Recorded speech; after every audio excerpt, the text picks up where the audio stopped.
Hello, everyone. Welcome to Beyond Life Paranormal Podcast. I'm your host, Russell Reynolds. We got a good show here on a Friday night. We got a great guest with us tonight. But before we introduce him and bring him on, got to plug a couple of events. This Sunday night, my dad and I will be a guest on External EX Wolfpack Paranormal Podcast on Sunday night at 7 p.m. Central. So come on over, All Access TV Network, and check it out. Bring your questions. Dad and I are ready for you. Um, so come on, check it out Sunday night. We may not do a Sunday night show. I don't know how long this is going for. If it's going for 2 hours or an hour, but also our next event we're going to be at Mortuary Manor on Mother's Day. So come on out. Get your tickets fast. My dad and I are the VIP guests. Get your VIP tickets, come and investigate with us, or get your general admission tickets, and that'll let you go at your own pace. VIP get you access to us, the cousins of the Warrens. So come on out on Mother's Day. If your mom's into the paranormal, get her a ticket as well. She'll have fun. And come and investigate Mortuary Manor with us. We've never been there before, so this will be our first time, so you get to experience the thrills and chills with us. So reach out to Eclipse Paranormal on Eventbrite to get your tickets. Our next one, we will be at Crypticon, Kansas City in August. Get your tickets fast for that because they do sell out quick. There is 3 different ticket types. You've got the gold package ticket types, which is considered VIP. That gets you access to the dinner too with the actors. That also gets you in all 3 days, 30 minutes early before general admission. Then they got the silver package, which is your other VIP package that doesn't get you access to the actors' dinner, but it gets you access in early, 30 minutes early. My dad and I will be there. We are headlining the paranormal portion this year of Crypticon. First ever they're doing the paranormal at this one. So come on out. We are guest speaking on a panel. So come out. And if you want to learn about the Warrens Occult Museum, learn about Ed and Lorraine. So come on out. Check that out. Get your tickets fast. We will have merch there for sale as well, along with paranormal equipment. So come on out. Check that out. Our other event we're confirmed for is West Kentucky Paranormal Expo in September. My dad and I are the guest speakers there, so come on out and check that out. Aaron G. Thompson is the headliner this year, so you get to meet him as well if you're a fan of 28 Days Haunted. So come check that out. And there's a whole array of speakers: Outlaw Paranormal, Rachel DeMarco, Jen Jacobs, 202 Podcast, and several others. So come on, check that out. And that will be in September. We are also booked for Caney, Kansas, Bordertown Paracon the first weekend in August. I'm waiting for the flyer for that. My dad and I are guest speakers there at that one this year. So come on out. We're giving a presentation, and we're also on the panel. Also, come check out Rock Island Paracon this year too. We will be at that one as well. So that being said, we're not going to keep our guests backstage too long. We're going to bring him on here. He is into the cryptids in Pennsylvania. He's also an author, and we'll let him come on and fill in the blanks. So with that being said, please welcome my guest at this time, Ronald Murphy. Hey, my friend, thank you very much for having me aboard. I'm looking forward to it. And I will tell you, that's quite an impressive lineup of headlines that you've got coming up. So feel proud about that. And these are some exciting events. Oh, yeah, we can't wait. It's going to be awesome. It's going to be good. I told you before the show started, I hope our paths cross because you're up to some really exciting things. So. We got some people saying hi. Gary Cooper says, "Greeting, ghosts and ghouls." Guess who's back? Hey, Sandy, welcome in. Jeanette, welcome in. Mary Lynn, welcome in. So tell my audience a little bit about yourself and kind of fill in the blanks where I left out. Right, right. So I live in Western Pennsylvania, right in the shadow of the Chestnut Ridge. So I grew up here. I've lived here all my life. So I've always been in kind of the epicenter for the strange and the unusual. Probably 15 minutes from my house is where the Kecksburg incident happened in 1965. Uh, Bigfoot sightings around here dating back to at least the 1950s, if not before. And just like I said, a very interesting thing. Thunderbird sightings, just a very interesting place of a lot of the strange and unusual. And I was lucky enough because growing up, my mother was very into this stuff, and we would go on our own little, our little impromptu Bigfoot investigations, and it was just a great time growing up. And I kind of continued on with it to this very day, and I still drag my kids out in the woods, and we do outward investigations, but also, as I've been passionate about this subject, I also decided to start looking at it from a very academic point of view as well too, and doing some real research. And I started to accumulate a lot of research. And I thought, this might make a difference to somebody's, goals and somebody's theses and theories that they have. So I wrote a book. My first book was The Unexplained World of the Chestnut Ridge, which kind of categorized a lot of the sightings around here, from UFOs and Bigfoot, the whole way down to people reporting seeing fairies of all things, and black cat sightings and things of that nature. And then I kind of, went along with my other interests, and I wrote about, Bigfoot by itself, werewolves, vampires, witches, the Squonk. So I really anything that catches my fancy, so to speak, I try to delve into it as much as possible, because at the end of the day, I'm just like you, and I'm just like the listeners. We're all looking for the answers, right? And so I thought I might as well share my research and my theories with everybody. And hopefully, if we put this stuff all together and shake it up, maybe some answers will start appearing. Right.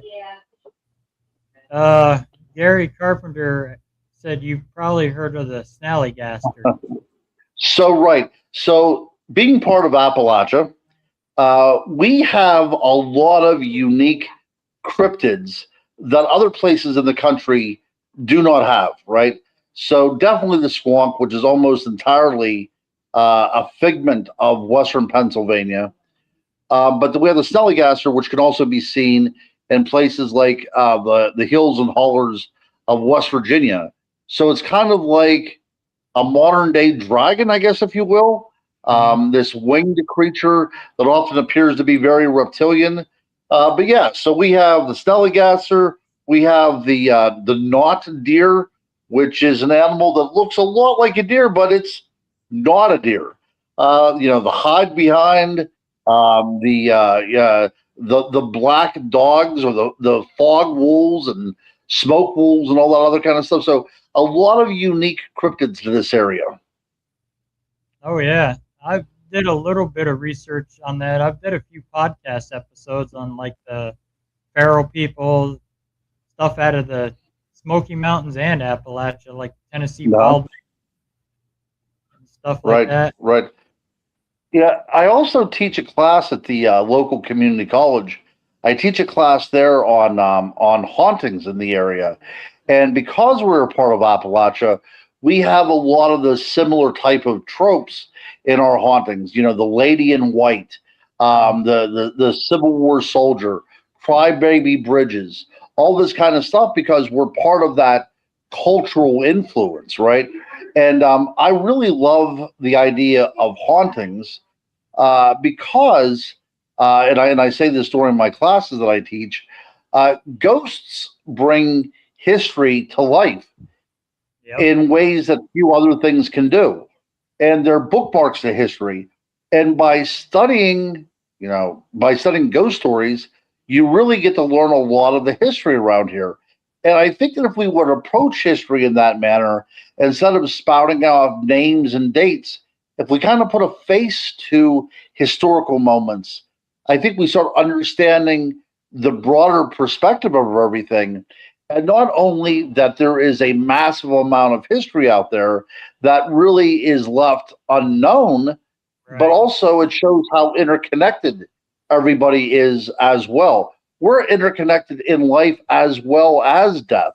I think whenever people start realizing that we're all in this together in a very philosophical way, then we would start having a far different outlook on life as well. Right.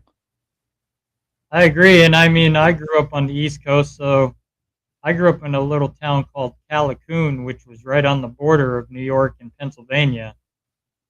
And we would Hmm. have our share of haunted stuff that goes on in that town. And you've heard of the Catskill Mountain Right. Bigfoot, and all that stuff. So, Oh, absolutely. Yes, yes, yes.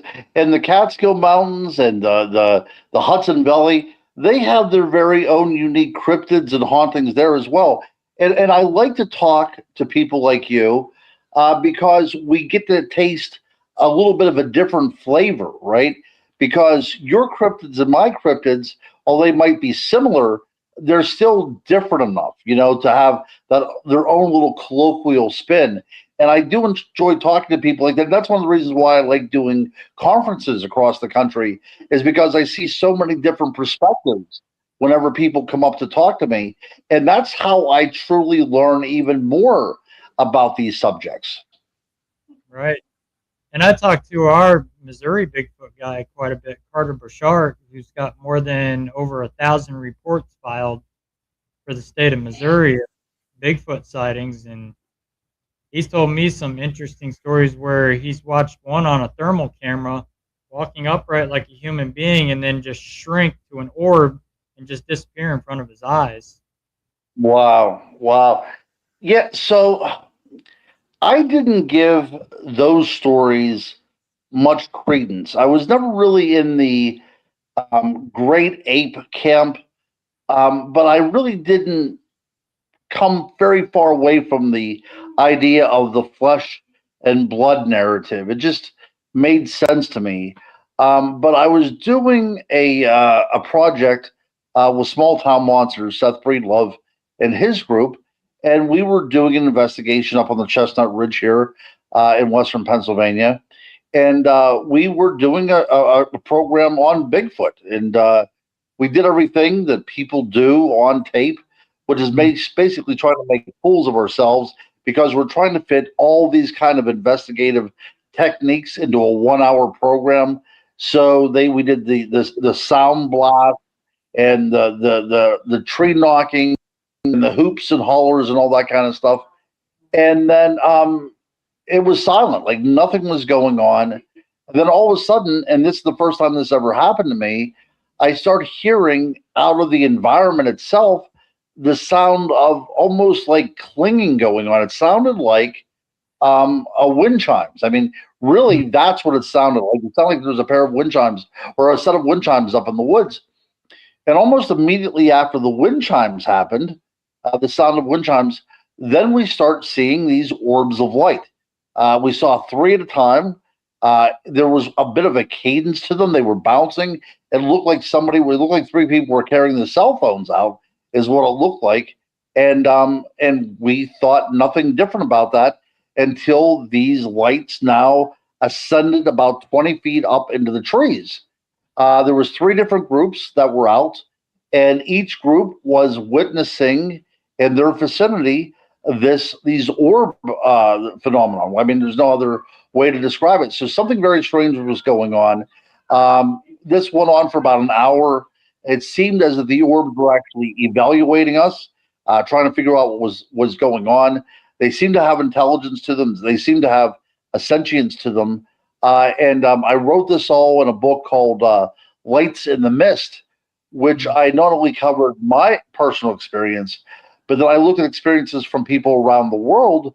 And the idea of these earth lights or these intelligent lights that seem to emanate from the world itself, it goes back tens of thousands of years. It goes back to, ancient Australia and the Aboriginal legends.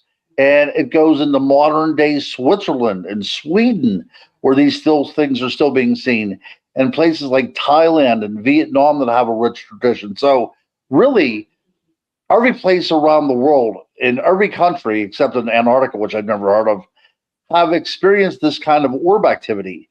And to throw it out whenever we discuss anything from Bigfoot, UFOs, or even hauntings, because at one time, people based their entire career on finding orbs, because that at one time was the hallmark for a haunting, right? I mean, Zach Bagans loved finding orbs all over the place. So I think these orbs have a meaning to different researchers, but it also ties everything together as well. So I think that very unusual things happen when people do investigations, and sometimes it seems so fantastical that they don't even want to talk about it. But I think it's the things that we don't want to talk about is really the linchpin which binds us all together and maybe be the answer to the question. Now, I don't think, no matter how many podcasts people do, and no matter how often people are out in the woods, and no matter how many books are being written, we are never going to get to a conclusion. I firmly believe that. This world is full of mysteries, and some of these mysteries simply do not have a definitive answer. But that being said, that does not mean that we cannot get closer to the truth. And sometimes being closer to the truth is just as good as, if not better, than a complete answer. Because I think that if we had the answers to everything, that would truly take away a lot of the curiosity and mystery in this world. And I'm glad that there's still mysteries out there. I'm glad that there's still people that are afraid of things that go bump in the night. I still turn on a night light because I like to chase the shadows away too. But it also makes me much more human doing that as well. I know that we human beings are not the end all and be all of everything. And as long as there's still questions out there that are not answered, we will always be searching and always be questing. And as human beings, that is something that we must do. Right. We had a question, two questions for you actually. Have either of you ever seen a real fairy? I wrote, probably going back now, let's see here, probably about 6 years, I guess it's been. I wrote a book entitled On Fairies, which was a historical investigation of the Fae. I've been intensely interested in elementals, and whenever I was investigating the Earthlights, I kind of put that together in the elemental group. I'm thinking almost that there is something to it.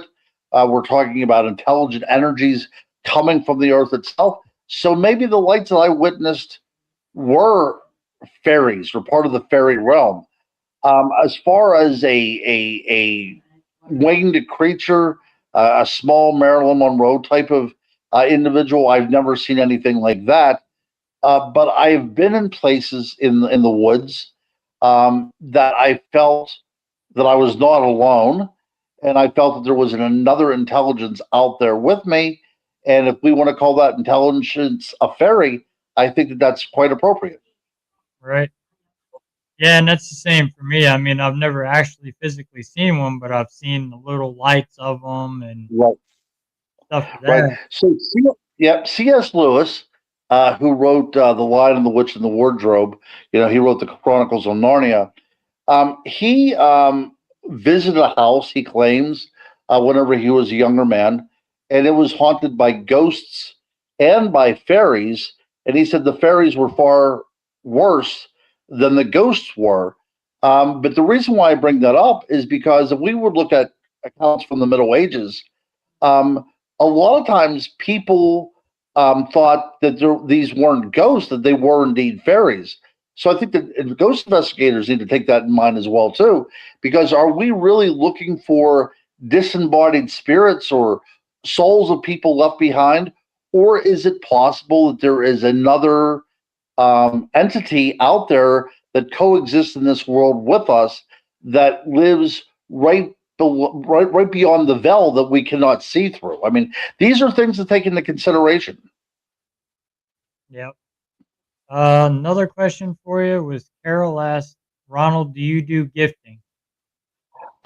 So I have not ever tried it because a lot of people that do gifting also try to do habituation, right? That especially whenever it comes to the idea of Bigfoot, you're trying to get the creature to make a habit of coming around and waiting for you to give it something and hope that you'll get something to return. I've never tried it, but talking, if I could talk about fairies again, I've also worked very closely with people that do gift the so-called spirits of the woods, whether you want to call it Bigfoot or fairies or whatever. But the idea of going out into the woods with a sense of reverence and stating that you are basically an interloper there and you're asking for a permission to be there, I think is not only logical to do, but it has a kind of common courtesy to it, where I think that that allows that world in which you're stepping into to be much more accepting. So I have no problem with gifting. I've just not done it myself. Gary asked, what about jinn or genies? Wow, these are great questions as well too. You have a very, very intelligent audience, and I do like coming on shows like this. So genies, that's where the word genius comes from. So it means, like, again, we're dealing with an intelligence, right? And then we're talking about genies as well too, that were claimed in the Islamic tradition to be made from a smokeless fire. So they're not angels and they're not exactly demons either, but they are something created out of the elements itself, right? Now, the thing about genies and jinn is they can reanimate a corpse. They can actually go into the newly deceased and reanimate it and use it as its body. So we talk about a lot of vampire legends. When we talk about these, whenever it relates to Islam, many times we're not dealing with the blood sucking creature that we would think of when we think of the Strigoi or the typical vampire from Eastern Europe, but we're dealing with a possession of of an entity that causes the undead to take a life, and very much in Islamic traditions, the genies, the jinn, act as everything from poltergeists to a demonic haunting, full-bodied apparitions, really the whole entire gamut. So it's good to be culturally reflective of a certain circumstance whenever you're going into it, because hauntings and cryptids and all this other stuff means different things to different people. Yep. And that's like everybody sees. A lot of them, they see rakes and stuff that come out of the Mhm. wood. That's right. And that's like the Wendigo as well too. We're dealing with a very specific Native American tradition, and now people are going out there and seeing Wendigos wherever they go. Whenever at one time this was the Cree Indian, and this was around the Great Lakes, but now we've appropriated that and made it kind of like our boogeyman. Whenever it did definitely have a cultural significance that we kind of removed from it. Right. And I mean, a lot of your Native Americans, too, they dressed in all those deer horns and the skulls and stuff for their ceremonial. What's not That's saying that right. it could be a Native American spirit that looks like a Wendigo?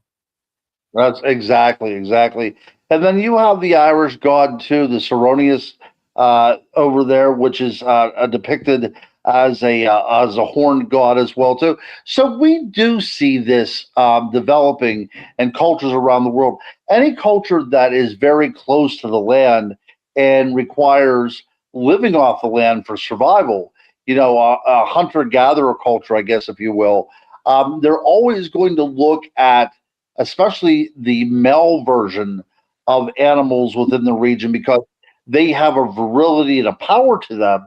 And without the male animal, there's no going to be no new life or anything. So they're very dependent upon those animals as well.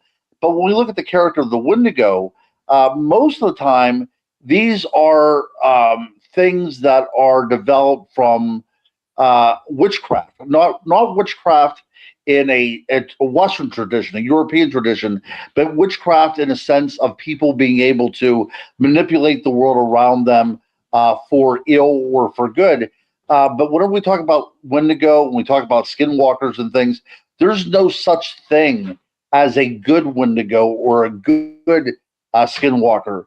These are elements that have kind of taken on a life of their own, and there's something to be avoided.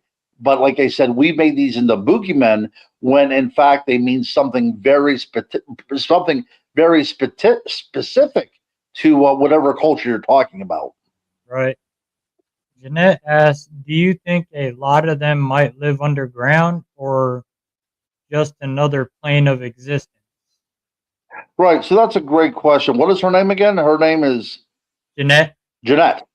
Jeanette, so that's a great question. So here in Western Pennsylvania, we live up on top of a massive coal mine system, and it stretches for miles and miles. So if you were an elusive animal, you could definitely stay hidden by that. And you look at places like Kentucky and really any place that have even very slight cave systems, you could stay hidden underground if you wanted to. And I think that might be part of it. I really do.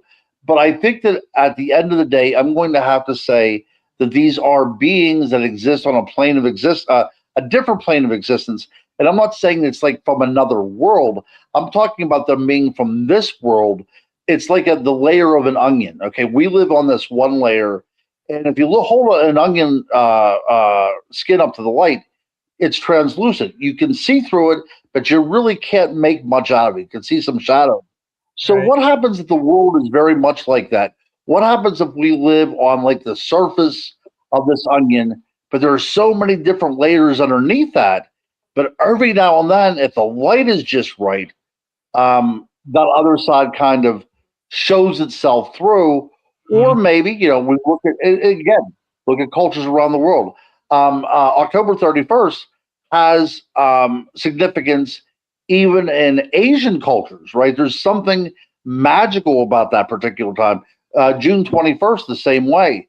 And these are times whenever the veil between this world and the next is at its thinnest. So it's very possible there's something cyclical to the nature of existence, to the point where there are times whenever these natural portals open up and let each side bleed into one another.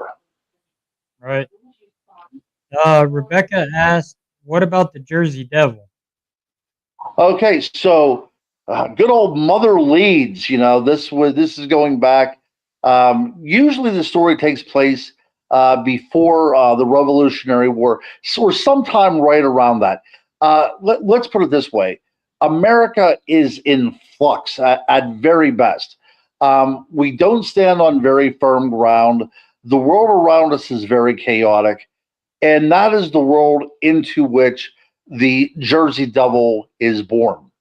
And as the legend goes, Mother Leeds lives in this little shack out in the Pine Barrens, and she has 12 children, and she becomes pregnant, and the 13th child comes, and she kind of curses it.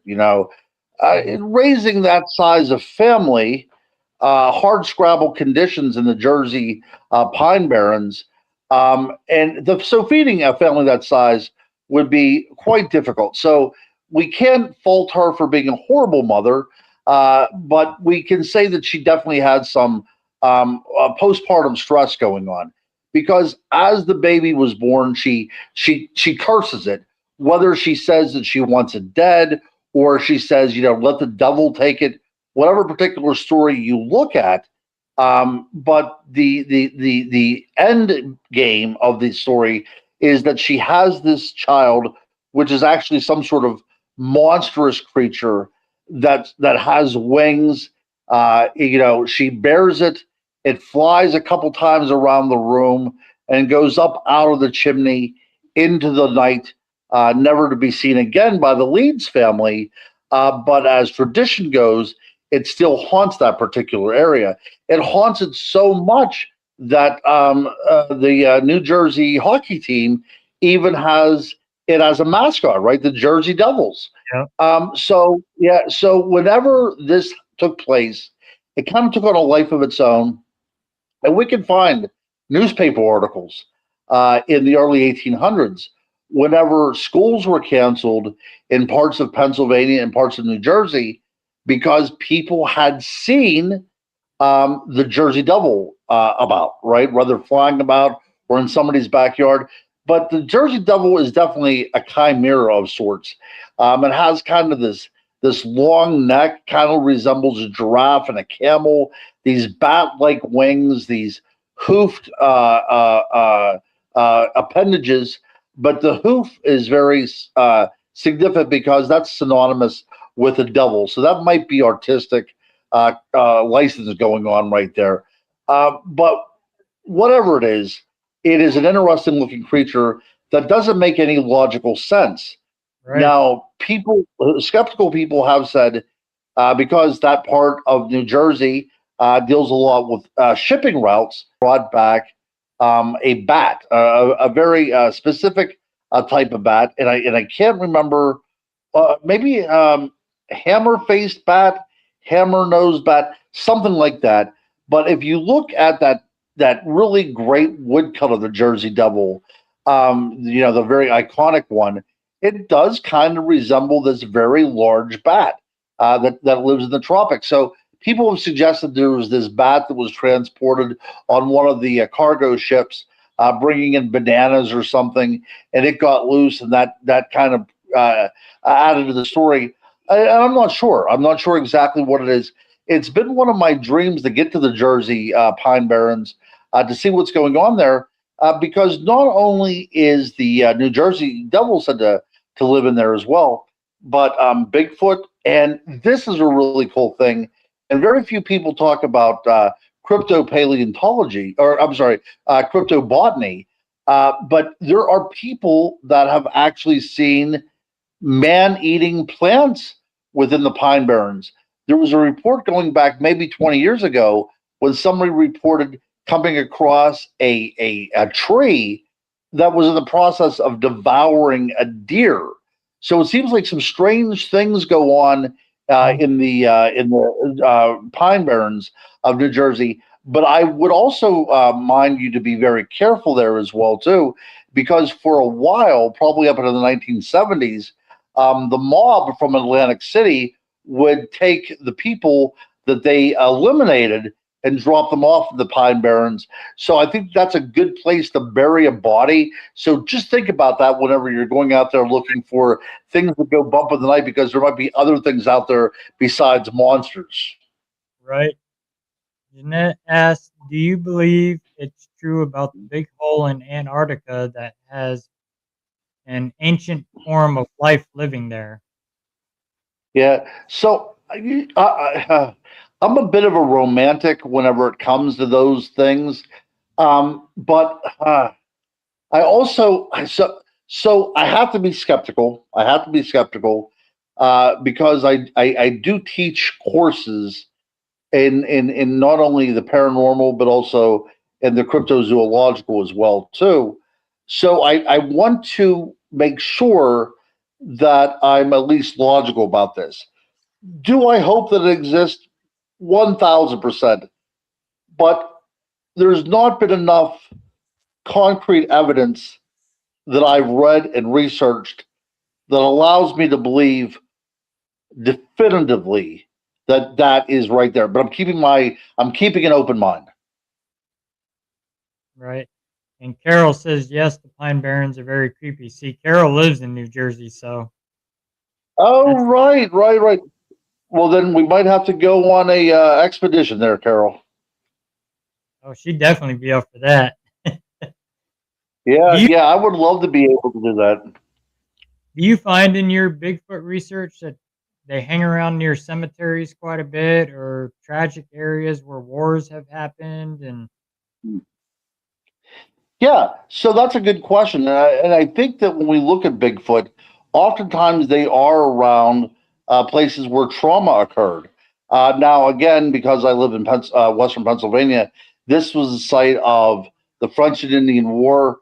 We have yep, revolutionary battles that took place around here, so we are pretty rife with battlefields. But another thing is, in the same kind of line of thinking, um, cemeteries are also synonymous with the Dogman legend, and yep, not only cemeteries, but Indian burial mounds as well too. So there is something to that. That there is an interconnectivity between the world of the supernatural and the paranormal, and also the places that are these liminal areas where we bury our dead. I don't know exactly what that connection is, but there is definitely a connection to be made. right. And Carol said she would love that.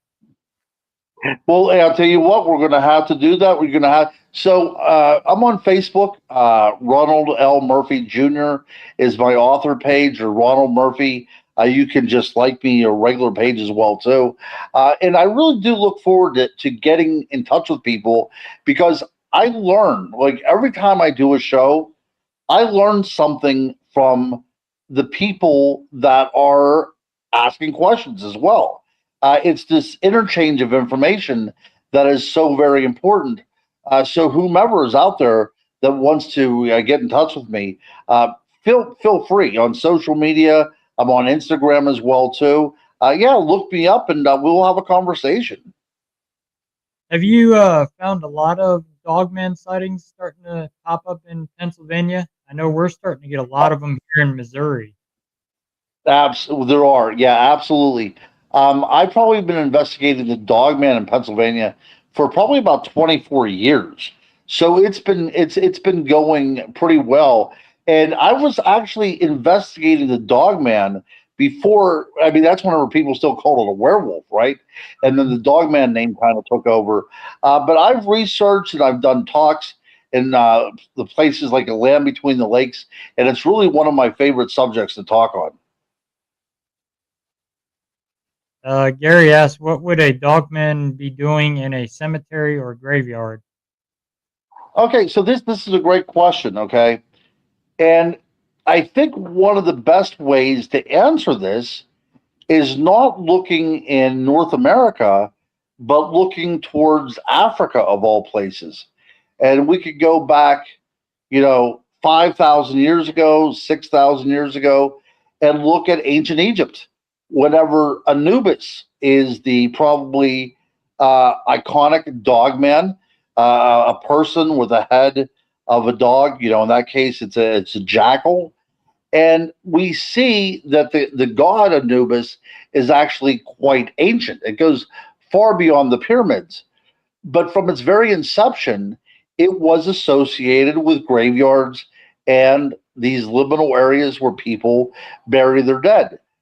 It has been suggested that the dogman works in the same way with Native American burial grounds, that it's a protective spirit and it's a guardian of these sacred places.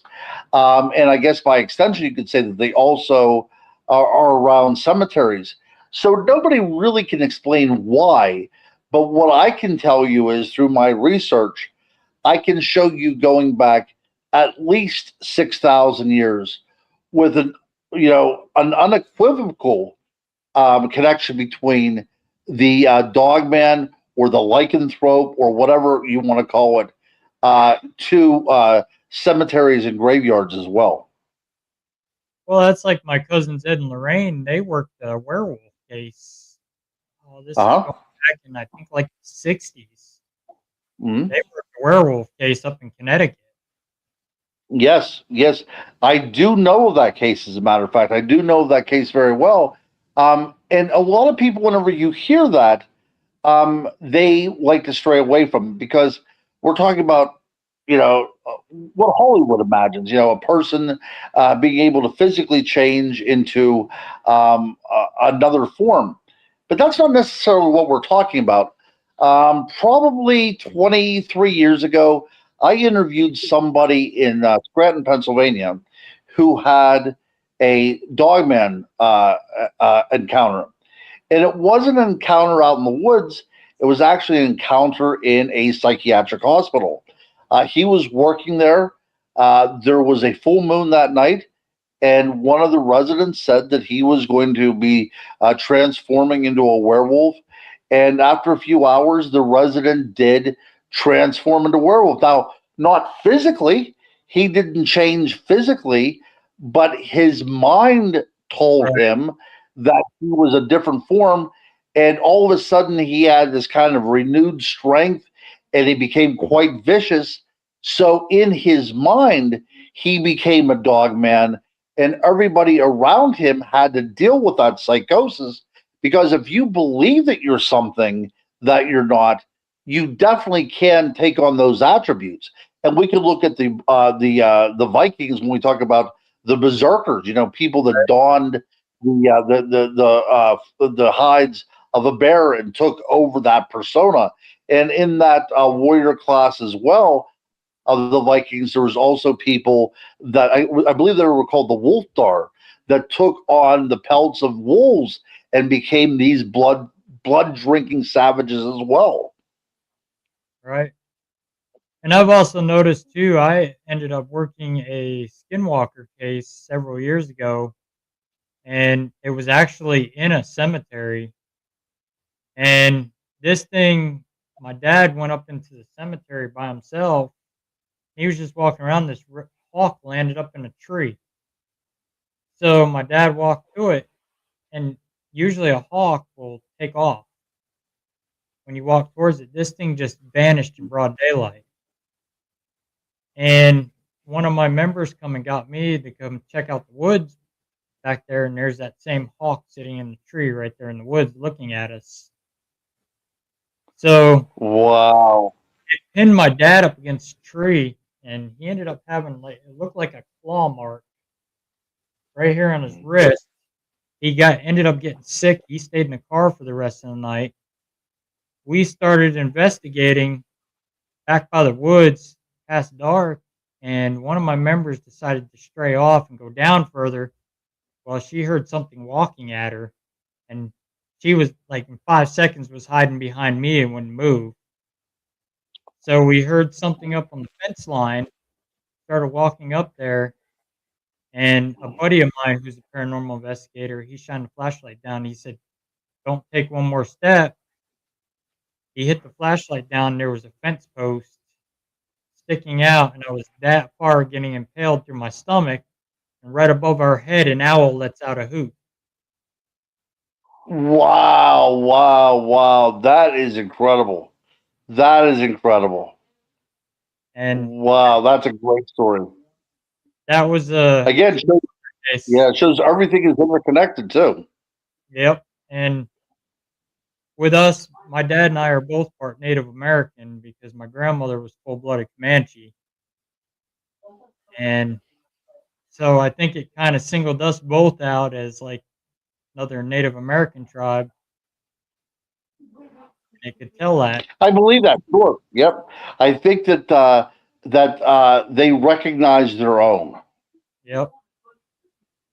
And the Comanches are descendants off the Navajos, where the original skinwalkers are created.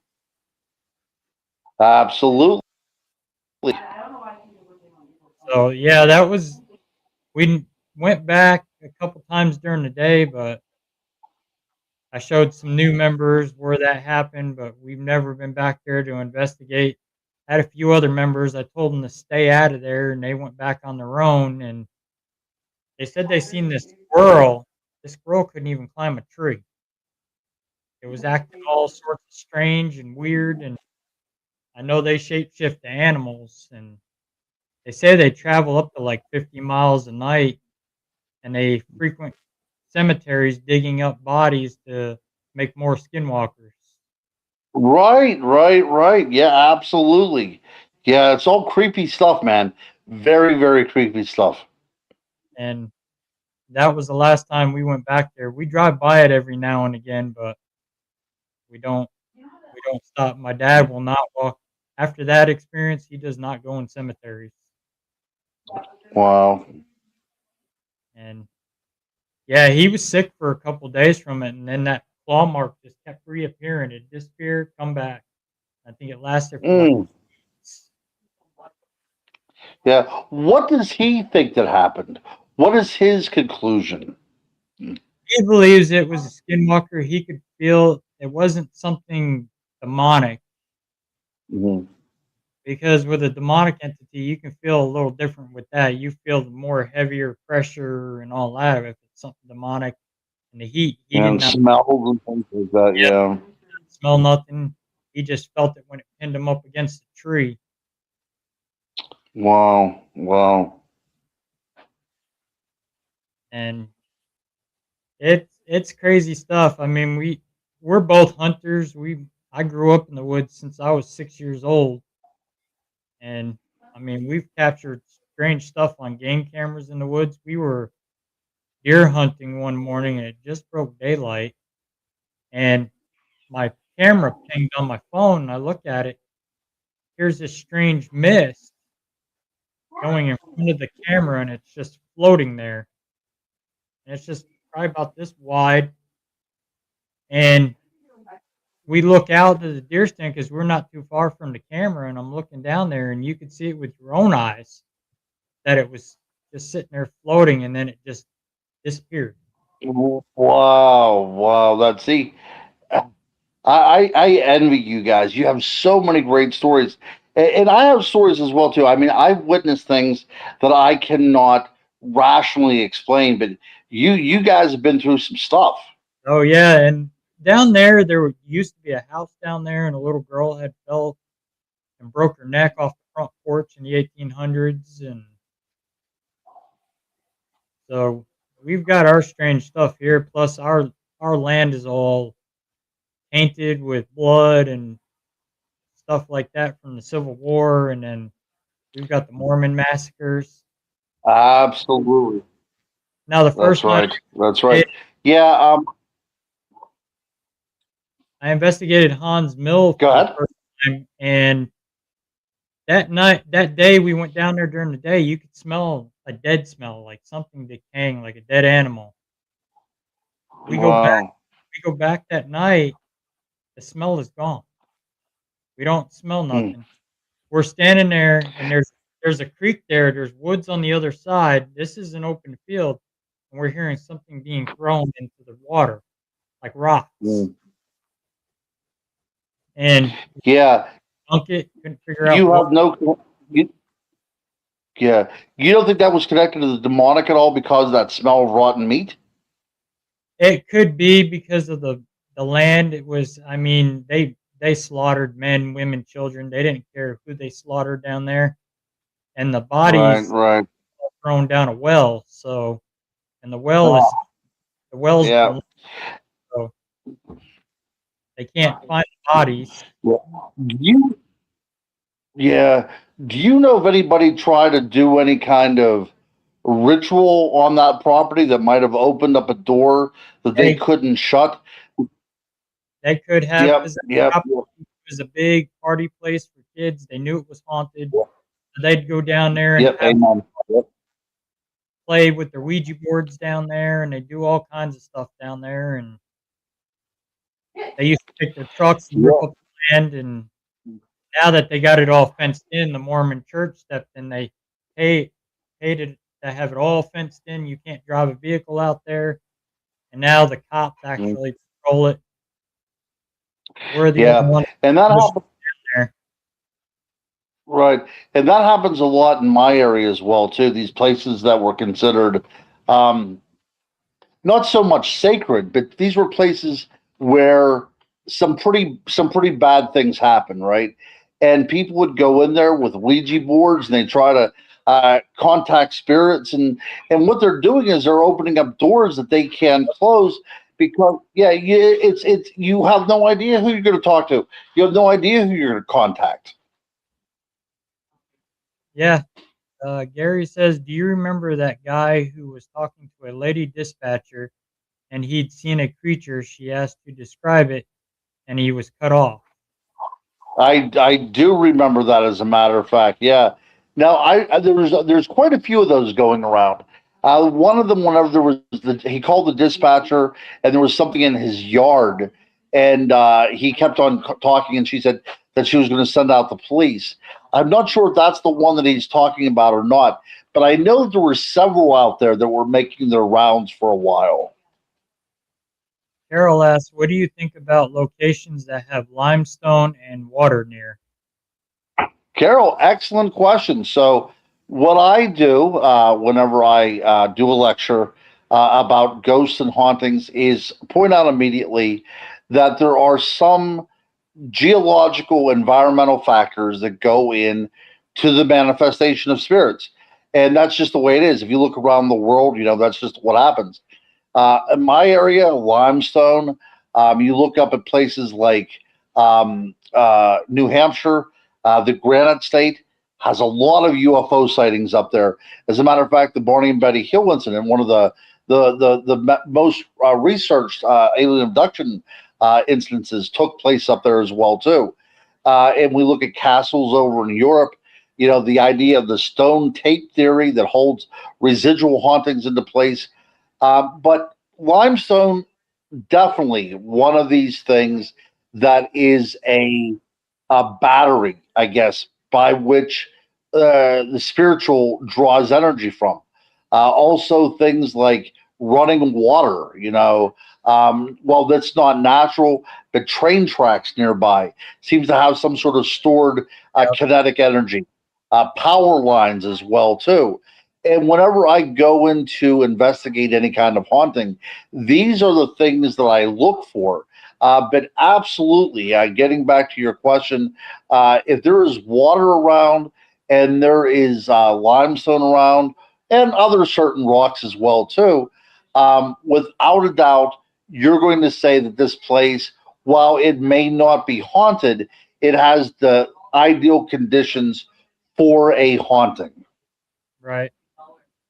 And for the viewers, this is our Missouri Bigfoot. That's right. That's right. That's the Momo. That's off of Small Town Monsters, I do believe, who did a great job with that. Yep. And if you're not familiar with the Wendigo, there's your Wendigo. That's right. That's right. And all things you don't want to meet with Dark Alley. Right. Gary asks, is the Tower of London made of limestone? You know what? That's a great question. That's something I truly do not know. I'm trying to think about what, because I know that London. Hold on a second. I will get the answer. I'll ask my boy. Hey, Ronan, could you do me a favor? Find out what the Tower of London, what kind of stone it's made out of. Tower of London? Yeah. I got my boy, he's in the next room over. I'll get him to look it up because I would actually be anxious to find that out. And my feelings about ley lines, I am a huge proponent of ley lines. I was able to do a lot of good research over in Scotland and England, and they are fascinated by ley lines. Now, their history is much older as well, too. But I think when we start connecting the dots, we see things like Loch Ness, Lake Champlain, and these places that hold lake monsters on a very similar longitudinal grid. While it might not be a perfect ley line, it's definitely centering on certain places that have an energy within the earth. Kingston Dragstone or something. What is it? It's like. Hold on one second. I will get a definitive answer for you here briefly. So the Tower of London is built with ragstone, which is a tough gray limestone. So thanks to my son over here, we found out that indeed the Tower of London is built with limestone. Awesome. I will Pretty show cool. you one of my buddies, Carter Bouchard, our Missouri Bigfoot guy. This is actually one of his photo evidence that he captured on a game camera out in the woods. Wow, looks like fingers to me. Yep. And they were leading an expedition out there at that time, and he left the camera out there. he come back the next day, he got this picture, and then there's a log, and the Bigfoot had counted out in rocks how many people were in his expedition, and the one doctor that was with him, he kept that rock separate because that guy was separate from that expedition he was leading. Wow. That is, I've never heard that before. And Gary says, "Tell him I said hello and thank you." I will. He said, thank you, Ronan. He said, okay, yeah. No, I appreciate that. So my kids, I have 5 kids. So my 2 girls, not so much into it, but I'm trying to get my boys into it because this can be a very lonely life as well too. And I'm glad your dad is with you in this because if you're with a family doing this, it's one of the best things you can do. And every place, yeah, absolutely. And we went down to Florida last year, and you know that we had to hit the Everglades, and we did some skunk ape investigations, and we did come across a couple really unusual tracks. So it's a very fulfilling way to live. We get to learn a lot about the history because of ghosts, and we get a lot to learn about the environment because of the Bigfoot connection. Carol says, "Do you think people vanishing in the state parks could be paranormal related in any way? I know people could get attacked by real animals, but could Bigfoot or something like that be involved?" Yeah. So people come up to me all the time and they say, is there any accounts of Bigfoot attacking people or the dogman attacking people? And I always point out none that I know of, but people go missing in state parks all the time. So maybe that is what's causing their disappearance. Right. And we had our first Bigfoot experience actually in Pennsylvania, up in the Allegheny Mountains, where all those Okay. are. We were headed to Gettysburg, and it was about 1:30 in the morning. I was driving, and my dad was watching out the window, and my headlights hit this figure in a garbage can, digging down in a garbage can. He was squatted down, and the house was back up into the mountain a little ways. And it stood up, and it had the trash can lid in its hand. My dad said its chest was way out to here, its arms were way, Wow. and it turned and looked at him and curled its lip. And I was focused on the road because you know how you got them inclines and real sharp turns. And he says to me, "You never believe what I just saw." And I said, "What? See a ghost or something?" And he said, "No, I just saw a Bigfoot." He said he was Wow, man. light brownish color, and I wanted to turn around and go back, and he was like, "No, he probably throw that trash can lid right through our car." I asked Carter about it. He says either he would have been gone or he would have tore your car up. Well, I got Man. lucky. When we got to our hotel, I got looking about some reports. And there's been a lot of sightings up in that Shawnee National Park in the Allegheny Mountains. Mm-hmm. And Absolutely. We got weird things around here. Gary asked, "Do you remember back in '69 of the kid who disappeared while trying to play hide and seek?" Yes, yes. So he was like literally 10 or 20 feet away from the family. And they were playing around in their camping area, and he went like behind a tree and gone. And there was a huge manhunt. Like almost immediately there was a manhunt, and they never found any trace of the child whatsoever. Well, How do you explain that away? that's like the missing 411s that disappear in the Appalachian. And Absolutely. Yeah, David Paulides has a few good shows about that as well. I think that's something to look into, definitely. there's a lot of them hunters that are going missing back there that never seen again. Never seen again. Seasoned hunters that know the terrain and everything else, and they just vanish. Jeanette says it was reported about a mile away from where some people reported a big hairy man carrying him. Yeah, that's scary stuff. And of course, people have said that they're bringing about this theory of feral people as well, instead of Bigfoot. And maybe, I mean, I don't think that a feral person is going to be able to stay hidden for very long in the woods. But maybe they can. But I think that if feral people start carrying off other people's children, they're going to be spotted pretty soon. Right, and there's those feral people in the Smoky Mountains of Tennessee that there was a guy that did a movie on one of them, and I guess there was a park ranger that had it happen to him. He experienced feral people and managed to survive, him and a girl, so they made a movie out of it. And the guy was interviewed on several podcasts about running into the feral people of the Smoky Mountains. And they're known to live in Right.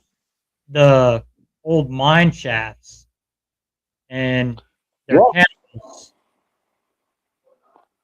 Yeah. I mean, that is great stuff for movies, definitely. But whenever it comes to human beings, I don't put anything out of the realm of possibility because human beings are crazy SOBs. And I'm more afraid of a person than I am a Bigfoot. Right. And them feral people, they date back to like the Civil War times. They hid so they didn't have to fight in the war, and I guess they would raid Mm. like soldiers' camps, and they would sneak in there and steal food. They would burn down the tents and drag off soldiers in the middle of the night and stuff like that. That's right. Right. And now I'm hearing that there's reports of feral people here in Missouri now. Yeah. I wouldn't. I wouldn't doubt it. That's supposedly what they look like. Yeah, I'm gonna sit this one out, my friend. No way am I messing with that. And It looks like something from 28 years later. I know, and they say they're loony. They can't talk. How they communicate is they whistle, and that's all they do. Kind of like what that movie "The Hills Have Eyes" is made out of, from and Yep, yep, Turn. yep. I remember it. I remember it. Granzer said feral people, they nearly got me, and in case of the disappearance of Dennis of 1969-ish, one theory was feral people got the poor boy. Yeah. Mhm. And then the Donner Party got a little feral. Oh yes, to the point of cannibalism.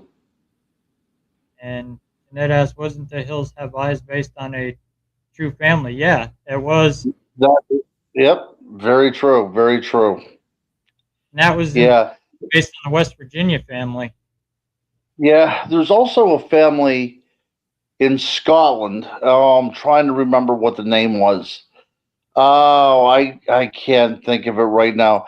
But there was a feral family that lived in a cave in Scotland that was right along like a well-traveled route, and they would kidnap people off the route and eat them. Mhm. Gary says, remember that red-headed giant army, the army found in Afghanistan? Yes, the giant of Kandahar, one of my favorite stories.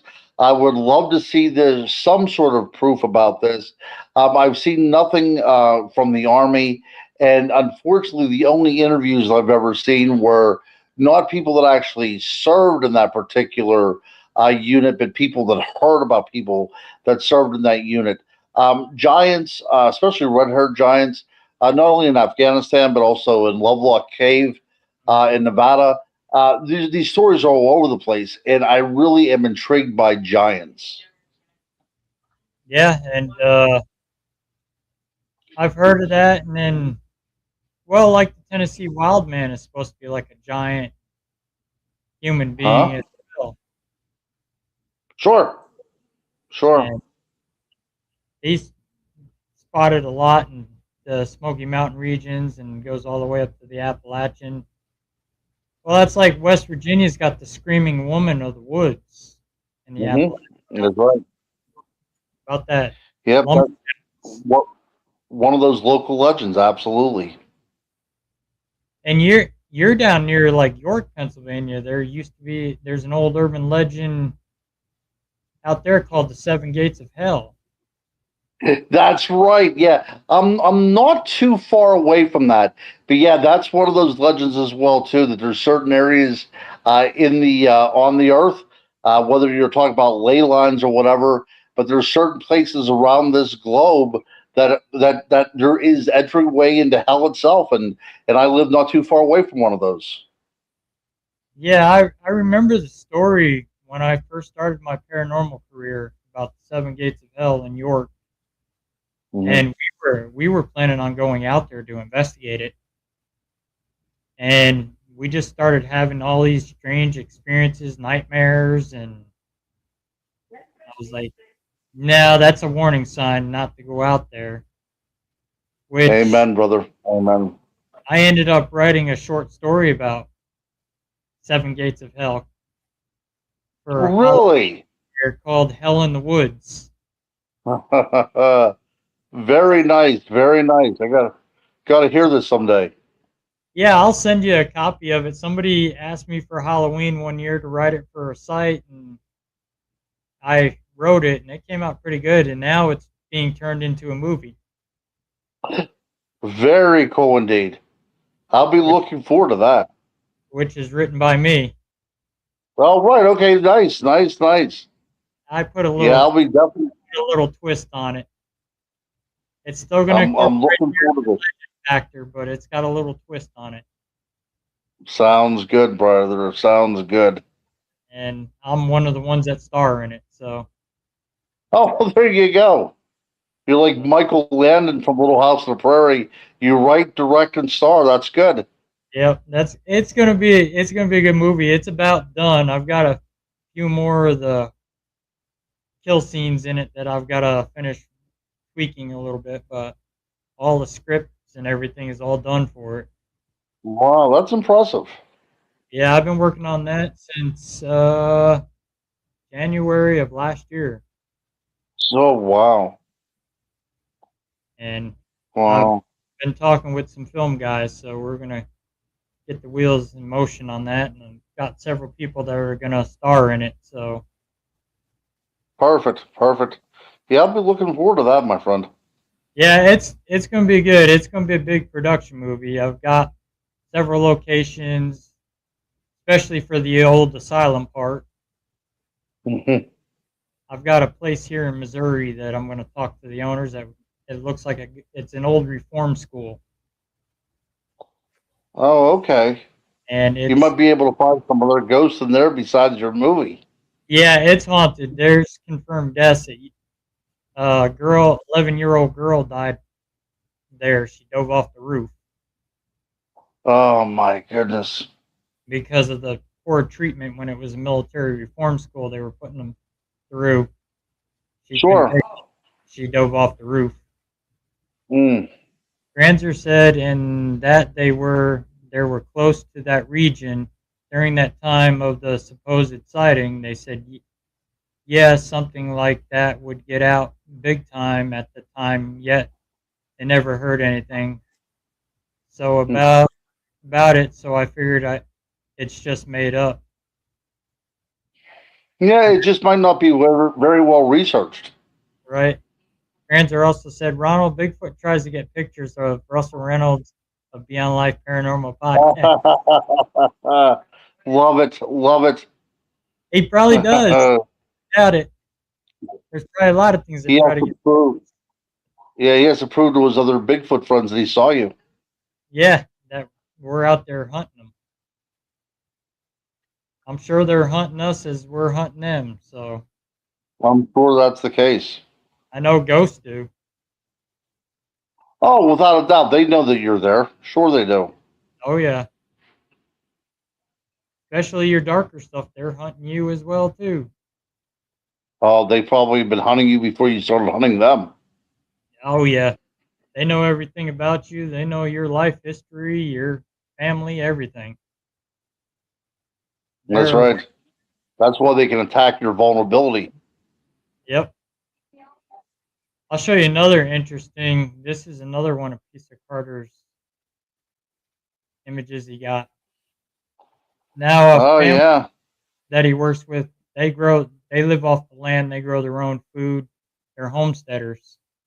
And this thing would raid their greenhouses every night for food and indulge himself, fall asleep in the greenhouse, and would wake up if it heard something and press against the plastic to look out to see if anybody's coming. Yeah, that's yeah. And this one was Yeah, a that's scary. juvenile. Mm. Granzer asks, have you been on an hour? Question, Ronald. Where do you see the direction of the paranormal topics going? Some rising, others failing, falling, etc.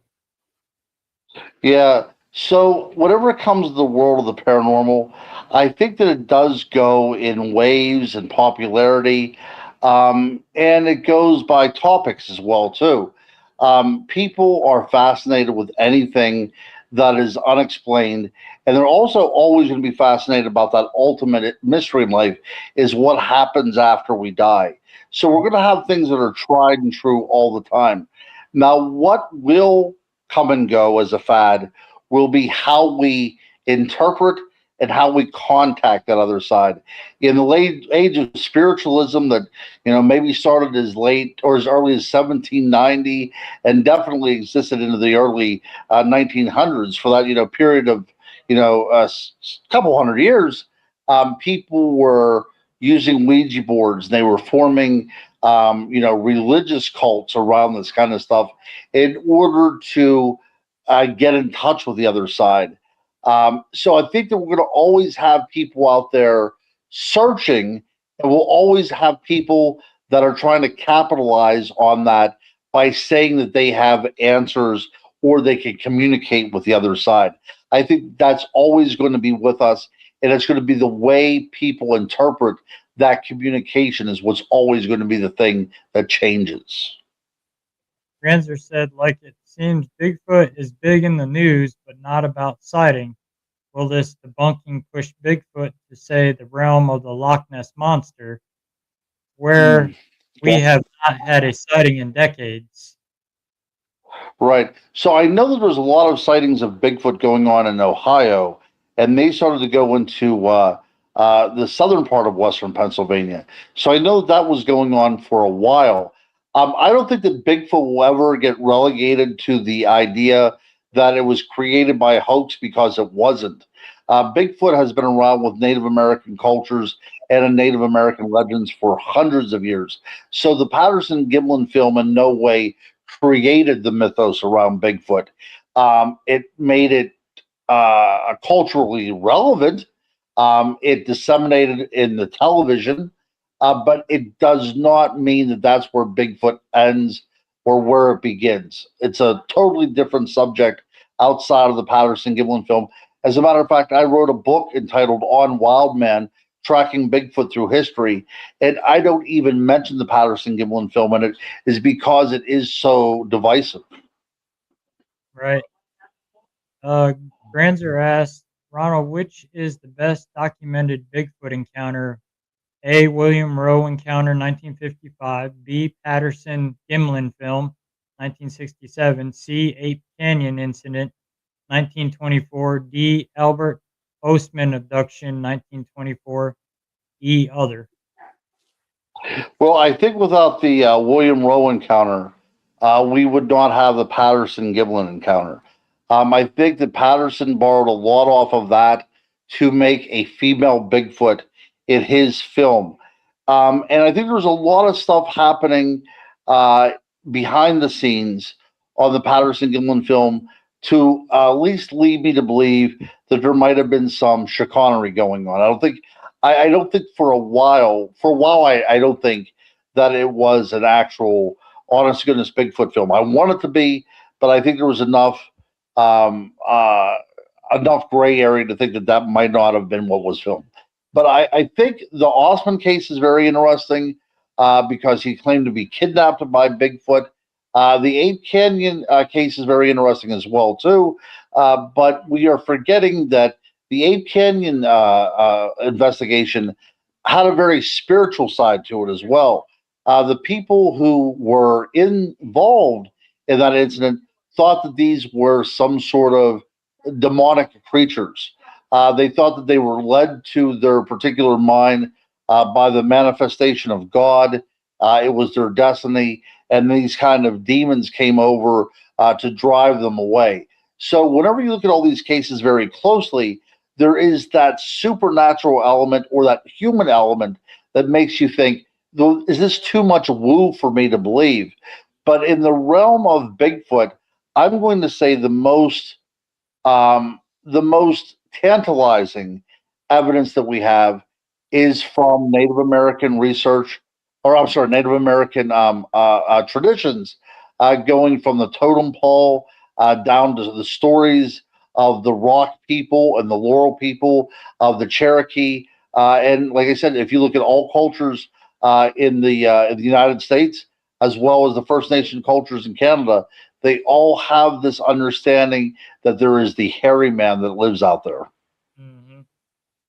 Granzer also said, I was under the impression that the Patterson Gimlin film was debunked long ago. I know I either seen or saw some documentaries on YouTube in the late 2000s that did a deep dive in it. Right? It looks so good, though, right? And as a kid, that was my introduction to Bigfoot. And nobody wants to see um, their legends disappear.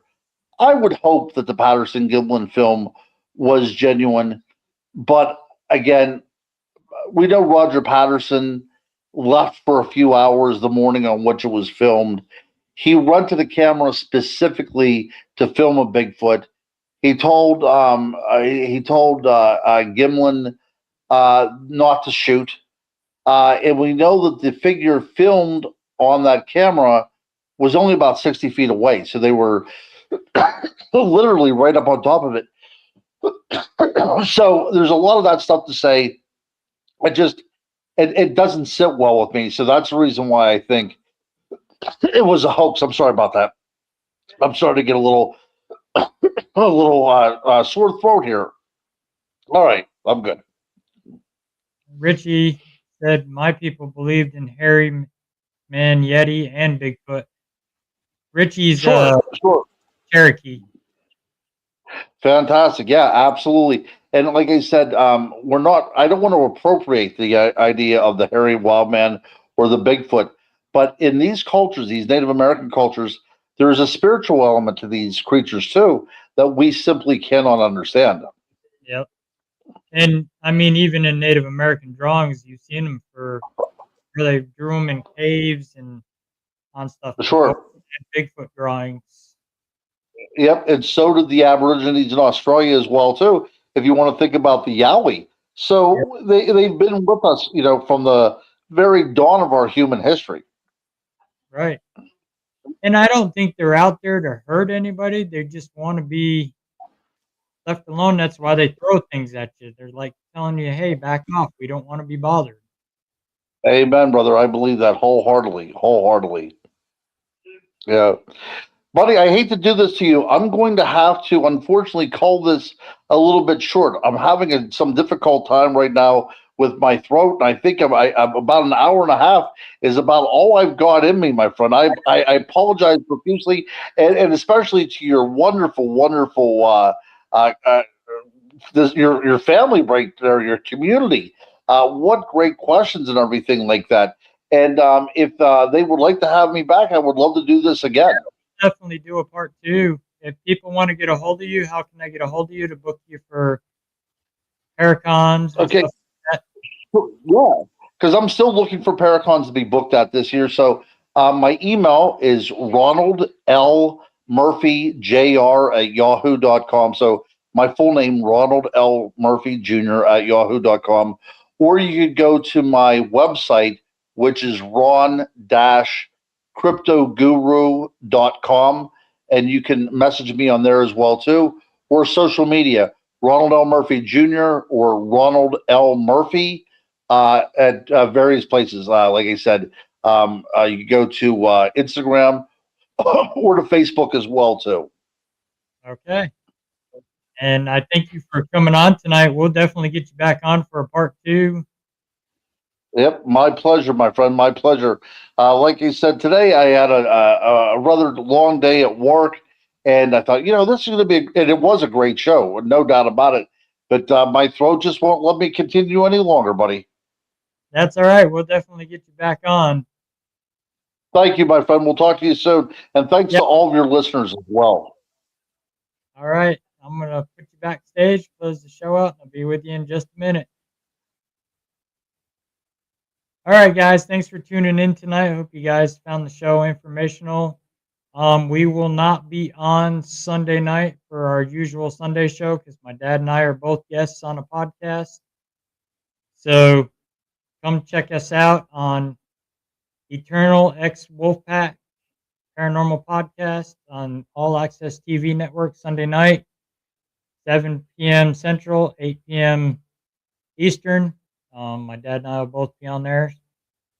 We'll be live on Facebook and YouTube. So come on there, bring your questions, and check us out on there Sunday night. And we will see you guys next week, same time, same channel. With that being said, remember, if you're being bullied in the paranormal field, you do have a voice. Nobody's better than anybody in this field.